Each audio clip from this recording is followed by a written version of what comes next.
San Ireneo fue uno de los primeros en desarrollar la teología que hoy conocemos, en sistematizar el estudio teológico. San Ireneo también nos muestra que su vocación es fruto de la sucesión apostólica.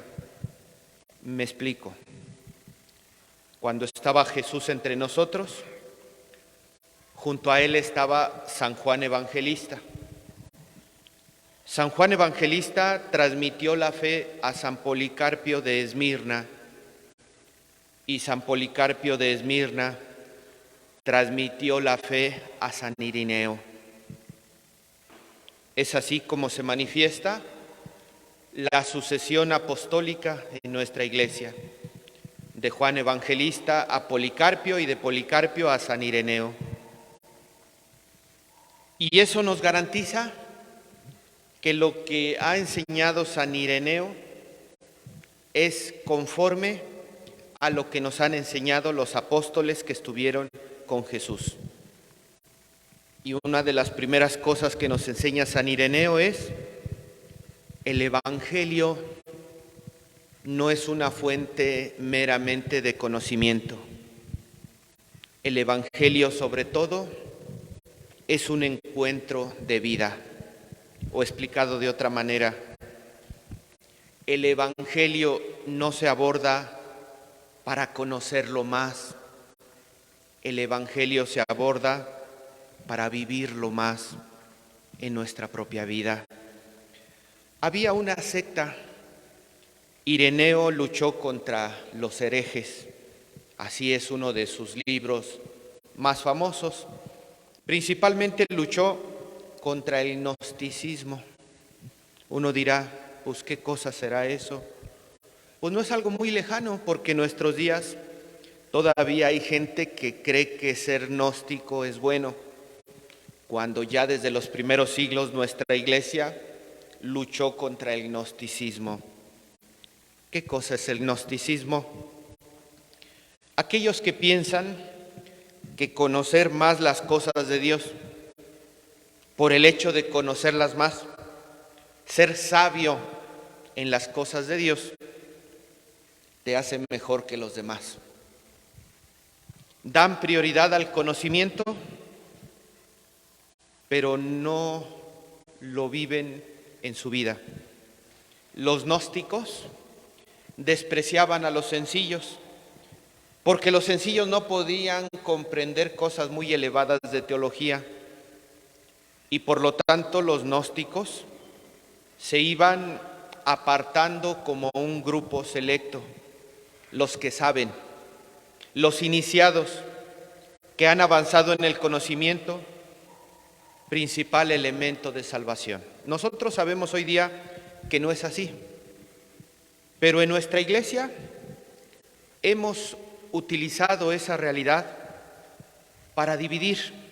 Es decir, si yo siento que sé mucho, puedo correr el riesgo de sentirme más que los demás. Si yo creo que sé más, entonces corro el riesgo de que yo me pueda sentir superior a los que no saben. Ese es un extremo. Pero el otro extremo es de los que no saben, pero señalan y critican a los que saben, como si por el hecho de saber te hiciera una persona negativa respecto a las cosas de Dios. Son dos extremos. No te creas mucho por saber demasiado las cosas de Dios, pero tampoco te tires al piso y señales a los que saben por el hecho de que tú no sabes. No sé si se entienda. Contra eso luchó San Ireneo. Expuso con claridad las verdades de fe y nos dijo lo siguiente: el credo de los apóstoles nos dice lo que debemos vivir. En palabras sencillas nos lleva a la profundidad de las verdades reveladas por Dios.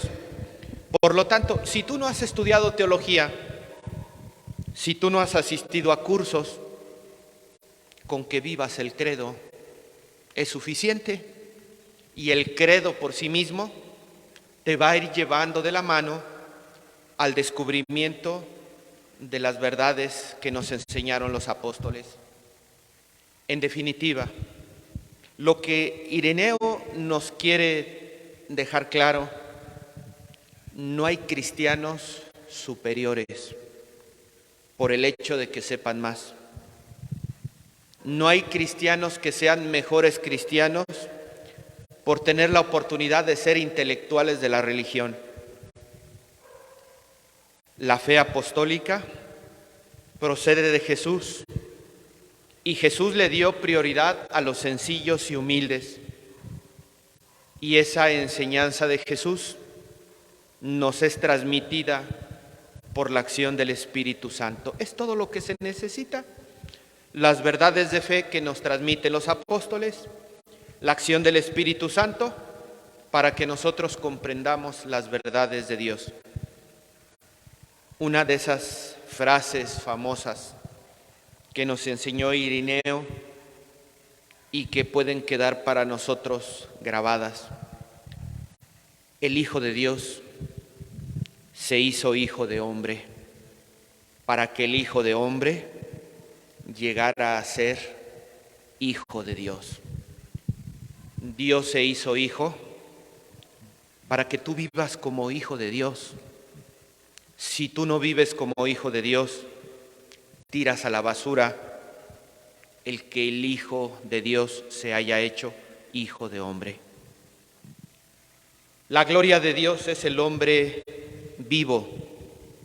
La vida del hombre es contemplar a Dios. Otra frase magistral de San Ireneo: si tú no vives la vida nueva, si tú no vives la vida verdadera, la vida de gracia que Dios te ofrece, ¿cómo pretendes glorificar a Dios?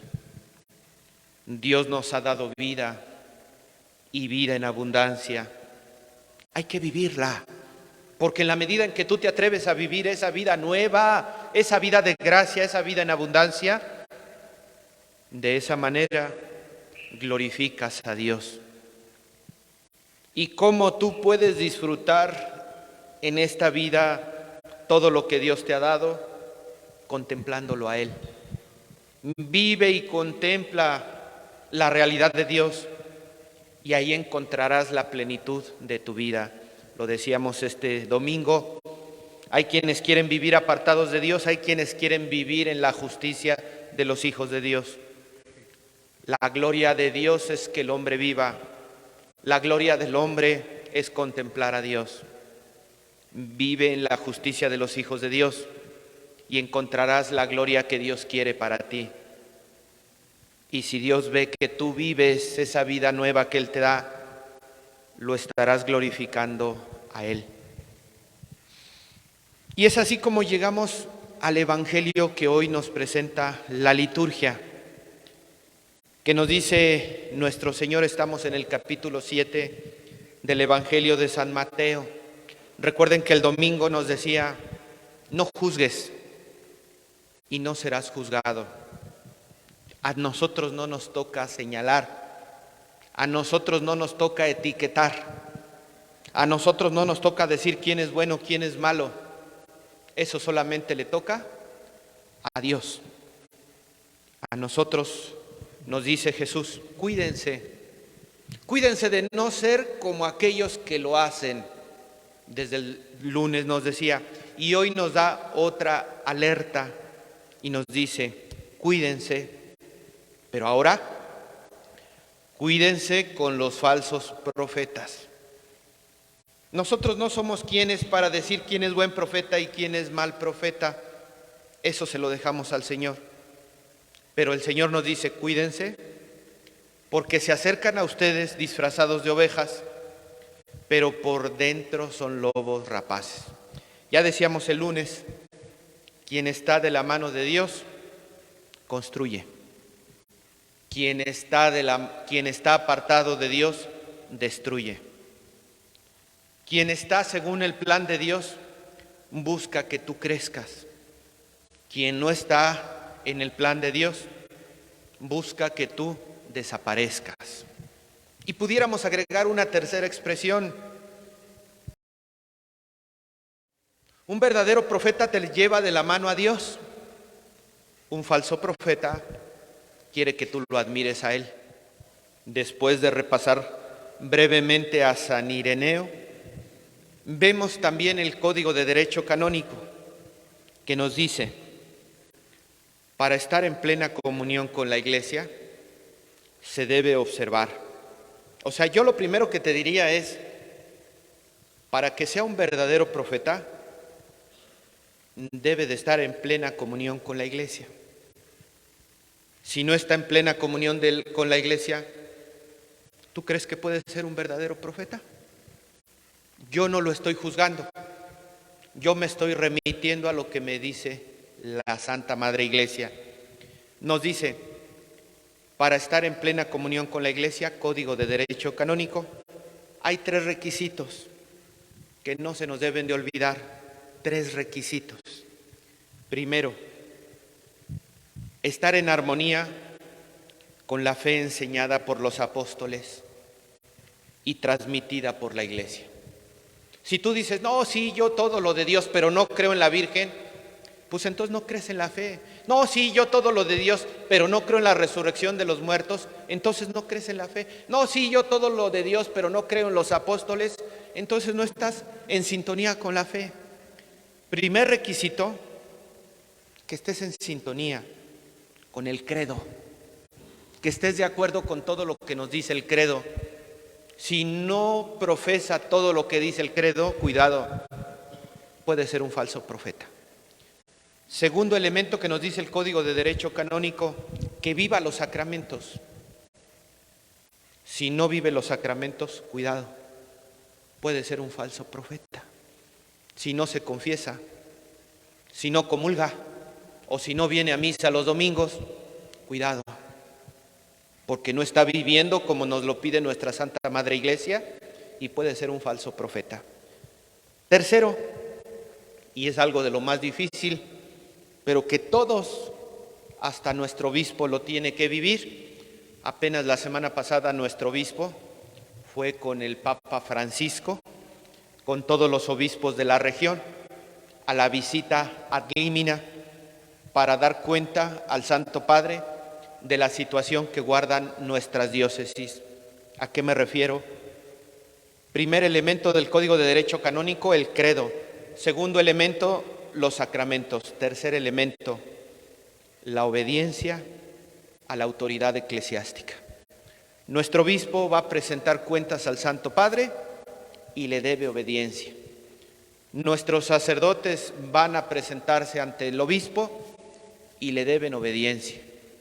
Las personas que están comprometidas en la Iglesia tienen a un sacerdote a la cabeza y también deben vivir la obediencia. Si tú no vives la obediencia eclesiástica, cuidado, podemos estar hablando de un falso profeta. Son 3 elementos que nos los da el Código de Derecho Canónico para que nosotros estemos atentos.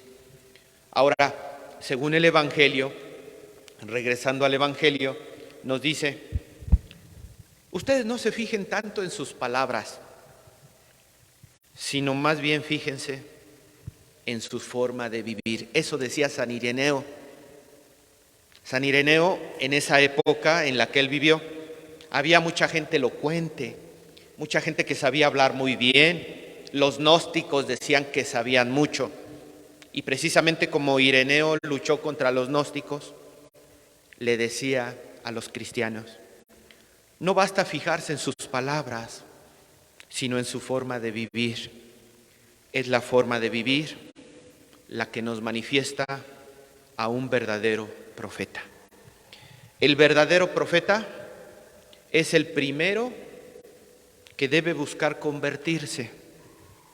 El verdadero profeta es el primero que debe de buscar la santidad.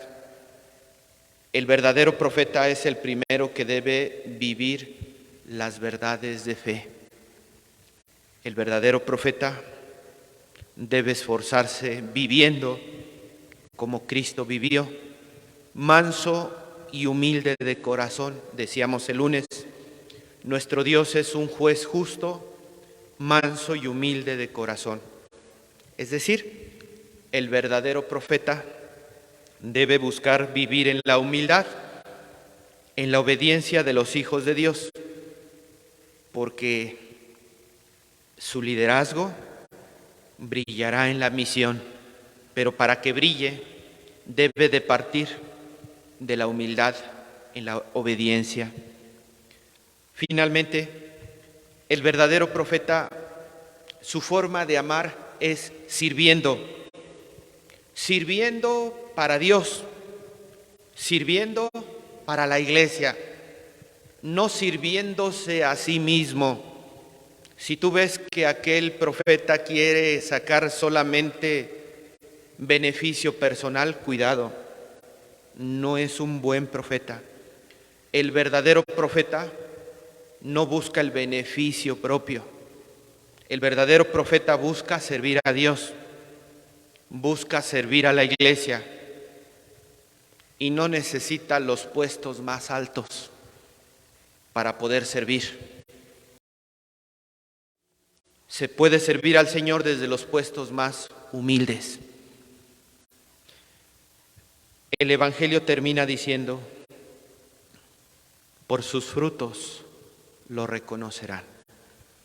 Más que fijarnos en el profeta verdadero o falso, pudiéramos terminar diciendo: ¿cuáles son los frutos que yo le estoy dando al Señor? Si el Señor en este momento me juzgara por los frutos que yo le estoy brindando, ¿podría decir de mí que soy un buen profeta? Yo estoy viviendo la fe de los apóstoles, la vivencia de los sacramentos, la comunión con la autoridad eclesiástica.